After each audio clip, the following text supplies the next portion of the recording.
আউযুবিল্লাহি মিনাশ শাইতানির রাজিম বিসমিল্লাহির রহমানির রহিম। যুক্তরাষ্ট্রীয় সরকার কি? যুক্তরাষ্ট্রীয় সরকারের বিরল কারণ এর পূর্বশর্ত অনেক উক্তিটি পরীক্ষা করো। অথবা যুক্তরাষ্ট্রীয় সরকার কাকে বলে, এই সরকারের সফলতার পূর্বশর্তসমূহ আলোচনা করো। ভূমিকা: সমগ্র দেশের সরকার এবং অন্যান্য কর্তৃপক্ষের মধ্যে ক্ষমতা বণ্টন করার পদ্ধতি অনুযায়ী গণতান্ত্রিক শাসন ব্যবস্থাকে যে দুভাগে ভাগ করা হয় তার মধ্যে একটি হল যুক্তরাষ্ট্রীয় সরকার। এটি হল একটি আধুনিক সরকার ব্যবস্থা। এই সরকার ব্যবস্থার মাধ্যমে দেশের সকল নাগরিককে সন্তুষ্ট করা হয়।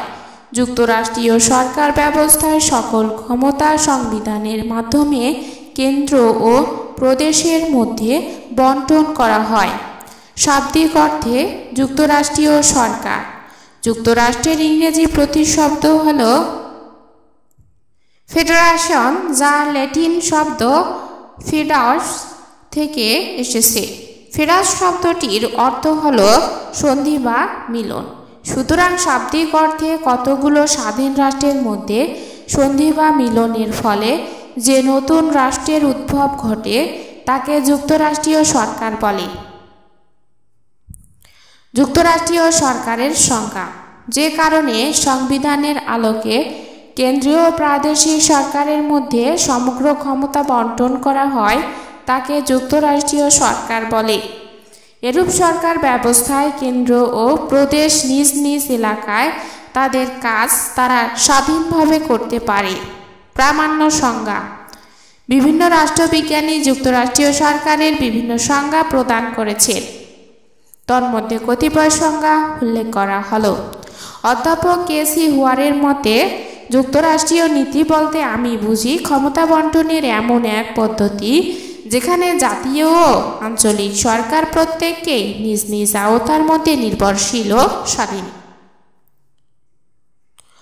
অধ্যাপক ডাইসির মতে, যুক্তরাষ্ট্রীয় সরকার বলে জাতীয় ঐক্য অঙ্গরাজ্যের অধিকারের সমন্বয়ের মধ্যে সাধনের রাজনৈতিক কৌশল বিশেষ।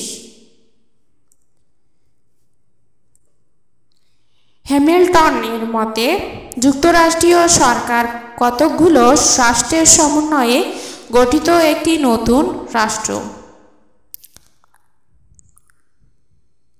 যুক্তরাষ্ট্রীয় সরকারের সাফল্যের শর্তাবলী: যুক্তরাষ্ট্রীয় শাসন ব্যবস্থা কাম্য হলেও এর সাফল্য বিশেষভাবে শর্তাধীন। এই সরকারের সফলতা কতগুলো শর্তের উপর নির্ভরশীল। নিচে যুক্তরাষ্ট্রীয় সরকারের সাফল্যের শর্তাবলী আলোচনা করা হলো। 1 নম্বর হচ্ছে যুক্তরাষ্ট্রীয় মনোভাব। যুক্তরাষ্ট্রীয় সরকারের সাফল্যের প্রথম শর্ত হল যুক্তরাষ্ট্রীয় মনোভাব। জনগণের মধ্যে যুক্তরাষ্ট্রীয় মনোভাব গড়ে তোলা আবশ্যক। যুক্তরাষ্ট্রীয় মনোভাব থাকলে প্রদেশগুলোর মধ্যে একতার মনোভাব সৃষ্টি হবে। জনগণও এ সরকারের গুরুত্ব অনুধাবন করবে। তাই এ সরকারের সফলতার জন্য যুক্তরাষ্ট্রীয় মনোভাব আবশ্যক।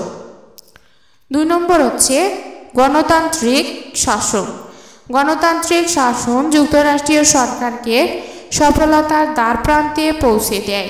গণতন্ত্র যুক্তরাষ্ট্রীয় সরকার ব্যবস্থাকে শক্তিশালী করতে পারে।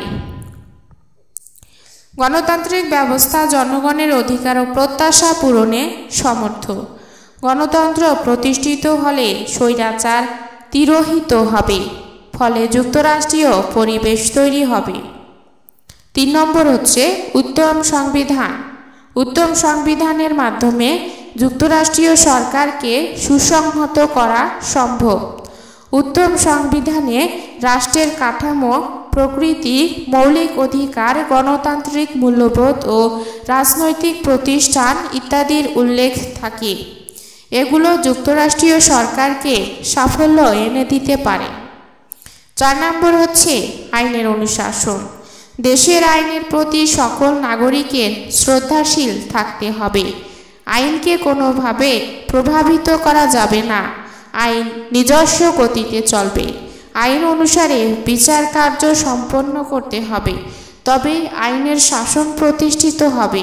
আইনের শাসন প্রতিষ্ঠিত হলে যুক্তরাষ্ট্রীয় শাসন প্রতিষ্ঠা সফল হবে।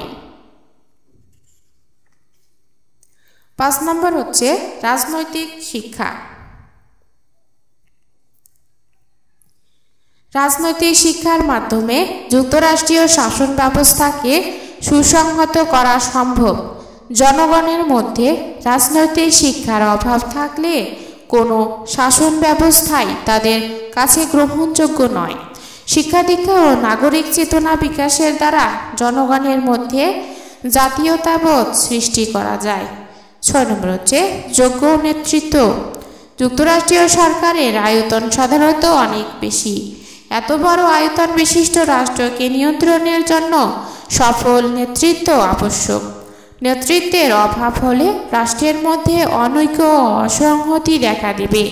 দক্ষ ও প্রতিভাবান নেতা রাষ্ট্রের অভ্যন্তরে ঐক্যবোধ জাগ্রত করতে সক্ষম। যুক্তরাষ্ট্রীয় সরকারের সফলতার জন্য যোগ্য নেতৃত্ব আবশ্যক। 7 নম্বর হচ্ছে ভৌগোলিক ঐক্য। ভৌগোলিক ঐক্য যুক্তরাষ্ট্রীয় সরকারকে কার্যকরী করতে পারে। যে সকল জনসমষ্টি যুক্তরাষ্ট্র গঠন করতে চায় তাদের মধ্যে ভূখণ্ডগত সান্নিধ্য থাকা আবশ্যক। ভৌগোলিক ঐক্য না থাকলে জাতীয় ঐক্য গড়ে তোলা অসম্ভব। 8 নম্বর হচ্ছে অর্থনৈতিক সামর্থ্য। যুক্তরাষ্ট্রীয় শাসন ব্যবস্থায় 2 ধরনের সরকার থাকে, আবার 2 ধরনের প্রশাসনও থাকে। 2 ধরনের প্রশাসন পরিচালনায় প্রচুর কর্মীর প্রয়োজন পড়ে। অনেক কর্মচারীর ভরণ পোষণের জন্য প্রচুর অর্থের প্রয়োজন। তাই যুক্তরাষ্ট্রীয় সরকারের সফলতার জন্য অর্থনৈতিক সামর্থ্য অপরিহার্য। 9 নম্বর ধর্মীয় ঐক্য। ধর্মীয় ঐক্য যুক্তরাষ্ট্রীয় শাসনকে সুসংহত করতে পারে। সৃষ্টিকর্তার একই ধরনের আরাধনা জনগণকে সমধর্ম ও বিশ্বাসের বন্ধনে আবদ্ধ করে। ধর্মীয় ঐক্যের ভিত্তিতে জাতীয়তাবাদ তৈরি হয়। 10 নম্বর হচ্ছে শাসনতান্ত্রিক সাদৃশ্য।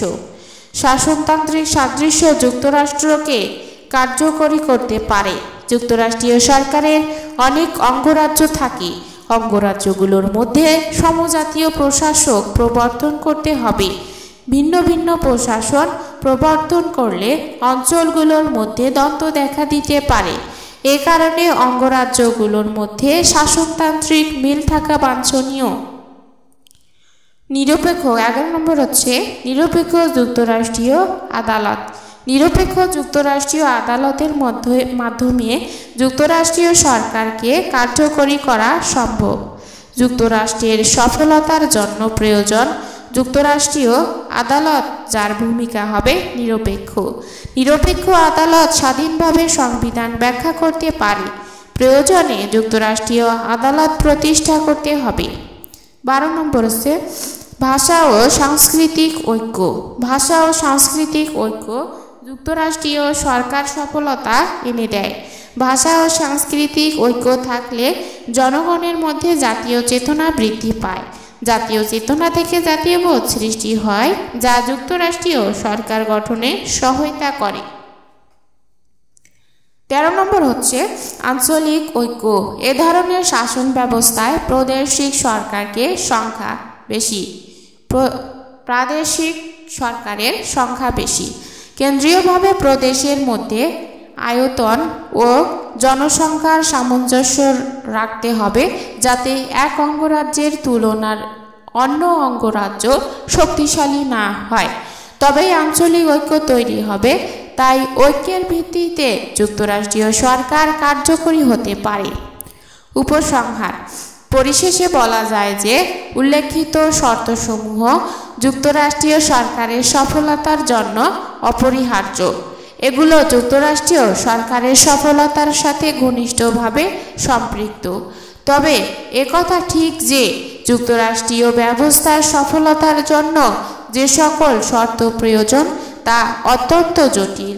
এজন্য সফল যুক্তরাষ্ট্রীয় ব্যবস্থা খুব কমই দেখা যায়।